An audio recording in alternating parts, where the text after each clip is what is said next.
señores, hay algunas empresas dominicanas que están haciendo un trabajo para recopilar información de las diferentes reparaciones y las situaciones, los estados de los vehículos, para ir poniéndolo en una base de datos para que, como tú dices, por ejemplo, en Estados Unidos está lo que se llama Carfax, sí, podamos acceder a esa página, en algunos casos de gratis, en algunos casos pagando, y podamos ver el historial de lo que pasó con ese vehículo.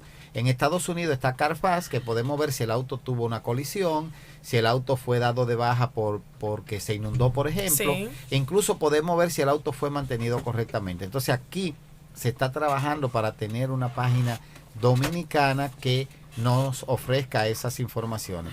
Entonces, señores, una forma de darnos cuenta, por ejemplo, si el auto ha sido ahogado, es que debajo del tablero, generalmente algunas de las partes que conforman esa estructura debajo del tablero no son pintadas. En la mayoría de los autos, esa estructura, por ejemplo, algunos travesaños que están debajo del tablero y que van desde un lado hasta el otro, son piezas de un metal que se puede oxidar. Un auto que está normal, aunque sea viejito, vamos a ver tal vez un indicio de oxidación, algo leve, pero vamos a ver que en mucha parte ese metal está todavía limpio, está todavía sin óxido. Un auto que se inundó, ya esas partes que están expuestas se van a ver oxidadas. Sí. Entonces, tratar de ubicar en el auto esas partes de metal que normalmente están expuestas y ver si hay oxidación o corrosión fuerte nos puede dar un indicio de si ese auto fue o no ahogado. Eso es en la parte interna, señores, donde está el pisapié de ustedes. Ahí arriba. Sí, nos entramos por ahí abajo, miramos un poco hacia arriba, a menos que el auto tenga tapas por ahí, y vamos a poder ver, o quitamos alguna de las tapas de los lados, vamos a poder ver esas partes que normalmente no están pintadas. Tú sabes que mi hermana tenía su primer vehículo, fue un Nissan March, de esos pequeñitos, March, no sé cómo se menciona. March. Sucede que ella pintó su carro, todo muy bien, y en la parte ahora que recuerdo, donde está el freno y el acelerador, ella tuvo un pequeño choque, y a raíz de ese choque se dio cuenta que su carro estaba totalmente oxidado. En esa parte. En esa parte. Mi hermana dijo, no, yo tengo que salir de este vehículo. Incluso en ocasiones cuando llovía, lluvias leves, se le entraba agua al vehículo. Ella decía, pero ¿cómo yo identifico eso? Bueno, sucede mucho, y ya eso es otro caso, eso sería objeto de otro programa que podamos hacer. Otro programa. Sucede mucho que los autos, cuando le cambian de posición el volante, esos autos que traen, pasan todo del lado derecho hacia el lado izquierdo. Exactamente. Hacen orificios nuevos, hacen soldaduras nuevas, no la protegen adecuadamente y entonces por ahí empieza la corrosión. Eso ya es otro tema. No, eso es un tema que nosotros tenemos, porque en eso ahí sí hay mucha tela que ahí cortar, hay mucho porque problema. Incluso ahí se te mete hasta el olor del motor, se te mete. Sí, por cualquier huequito que Pero quede. como decíamos, es un tema que viene más adelante, lo vamos a tratar aquí, que eso es la conversión de izquierda a derecha. O sea que tenemos incluso hasta que cuidar más los vehículos que tienen el cambio de guía en momentos de inundaciones. Claro, porque están más expuestos. Es una higuera pichada. Miren, tú hiciste una pregunta interesante. ¿Qué pasa, por ejemplo, con el agua en el vehículo? Exacto, internamente.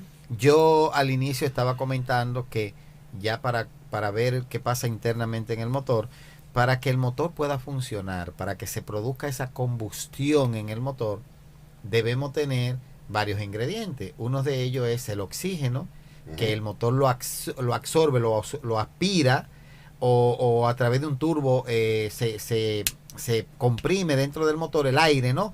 Para aprovechar el oxígeno. Entonces, el aire es muy compresible, se puede comprimir. Y una de las funciones del motor es comprimir el aire para que luego llegue la chispa, se le ponga combustible a ese aire y llega la chispa y entonces se produzca la combustión. Cuando el motor succiona agua, ¿qué sucede? El cilindro se llena de agua porque el motor la aspira por el tubo de admisión y el agua no se puede comprimir. El agua no se puede comprimir, de manera que cuando el cilindro se llena de agua, al no poder comprimir el agua, entonces ahí llega lo que conocemos como un daño mecánico del motor. Wow. La biela, el pistón se puede romper, el cigüeñal puede sufrir también, y entonces ahí es cuando el motor se bloquea mecánicamente y ahí hay daños del motor. Yo tengo para decirle a usted que nosotros tenemos una muestra de eso en pantalla. Ahí está. Donde se puede ver el agua, cómo el motor la absorbe cuando usted está ya sumergido. Esos huecos. Y luego de ahí viene colateralmente ese daño de la siguiente imagen, y luego hay que hacer un proceso tan fuerte porque esa agua que está ahí fue sumergida dentro del cilindro, y al final de eso le vamos a dar los resultados de qué ha pasado con todo ese sistema lleno de agua ahí. Entonces nosotros en realidad debemos cuidar de sumergir el vehículo en un hoyo, porque el proceso de sacar el agua desde ahí que está allá adentro es muy difícil. Eso no es tan fácil, señor. Eso no es tan fácil. ¿Qué tiempo tarda a arreglar un vehículo con ese proceso de inundación? Bueno, es que depende. Por ejemplo, si tú tienes situaciones en las unidades, que es lo primero que, como decíamos ahorita, comienza a irse daño. Eso es un tiempo indefinido, realmente. Wow. Es un tiempo indefinido porque es un tema. No, y si es como ustedes comentan que eso es un cáncer, prácticamente la persona va a vivir en el taller con el vehículo. Exactamente. O sea que eso es un cuento de nunca acabar. Es que realmente no es tan cómodo. Bueno, hay diferentes escenarios. Por ejemplo, si tú vas conduciendo el auto y pasas por un charco, podría suceder que si el auto está bien hermético, el agua no entre al interior, tal vez no alcance las electrónicas, pero el motor puede pasarle lo que estamos viendo en pantalla. El motor succiona agua, como el agua no se puede comprimir, el motor se para por ahí succiona el agua, por ahí succiona el agua. Ustedes van a ver ahora cómo succiona el agua, por dónde inicia, que a nuestros amigos televidentes, por ahí inicia el agua cuando usted está en la parte baja. O sea, esa es la pregunta que yo hacía. ¿Por dónde entra el motor? Directamente. Por ahí mismo, entra por el múltiple de admisión, le entra el agua cuando usted entra al charco de agua, porque obviamente ese múltiple de admisión que vemos ahí, ese motor, tiene una succión, tiene una gravedad interna, la cual, pues, el agua la absorbe, pasa por el filtro de aire, lo empapa de agua y luego sigue hasta el cuerpo de mariposa o throttle, y de ahí se llena el múltiple de admisión hasta que llega a lo que ustedes vieron hace un momento, que llega a las válvulas, y entonces al llegar a las válvulas, pues de inmediato tenemos agua dentro de los cilindros, y desde que llegó agua a los cilindros, pues ya nuestro motor si es que no se ha apagado antes, pero se apagó. Wow. Hasta ahí llegó. Hasta ahí llega. Mira, sí. Hay una parte de que por ahí donde va a botar agua, ese múltiple de admisión, por ahí es que llega el agua. Mira, chequea. Bien. Entonces, ¿qué significa esto? Debemos cuidar. Debemos cuidar. Ahí se pueden poner los pececitos. Bueno. Debemos cuidar de nosotros estar sumergirnos en charco de aguas. Cuidar nuestro vehículo, porque al final o a la larga es otro lío que hay que hacer para reparar tu vehículo. Claro. Además de que no hay garantía de que el auto vaya a quedar bien, porque si se mojaron partes importantes puede ser que venga la corrosión. Entonces, señores, yo les comentaba, un escenario puede ser que estemos conduciendo el auto y que pasemos por un charco y que el agua solo afecte el motor, que no afecte la parte eléctrica. Entonces ahí podríamos tener un caso como este que vimos en pantalla, en el que tenemos agua en el motor, posiblemente un daño mecánico del motor, pero que las partes eléctricas no se afectaron. En ese caso se hace una reparación. Si no se llegaron a provocar daño mecánico, se hace una limpieza y el auto ya podría volver a funcionar sin problema.